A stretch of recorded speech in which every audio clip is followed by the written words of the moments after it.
How serious is the situation for Tesla and Elon Musk?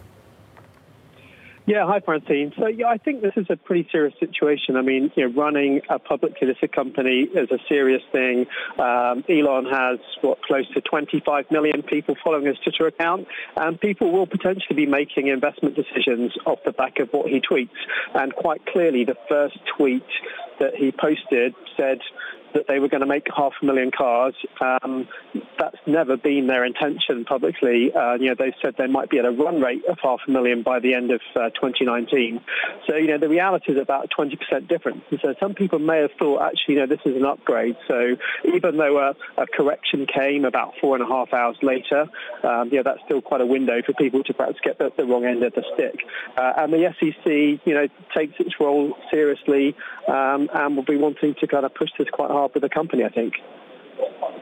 What could the implications of that be, Matt? It's a good question, and obviously, nothing in law is black and white. Obviously, with the first transgression, we saw Elon Musk have to pay a $20 million fine and Tesla another $20 million.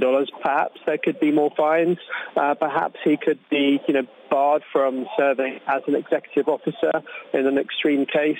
Perhaps they'll even ask him to take down his Twitter account, which, would be a big disappointment for Twitter and all of his followers. So I think there's still quite a wide range of options, and I think it'll play out quite quickly, though.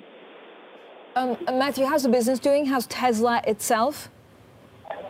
See, they've gone into 2019 in pretty good shape, but it's hard to overstate how important 2019 is for them. It's the year that they have to make a breakthrough with the Model 3, both in Europe, and they've got their factory in China ramping up production. So, they need to get that production towards the 500,000 a year run rate by the end of the year, and they need to demonstrate that quality of the Model 3 is up there with the premium vehicles they're going against. And obviously, recently there's been some bigger question marks about Model 3 quality. So really, really important year for the company to kind of really establish its credentials as a proper premium volume manufacturer.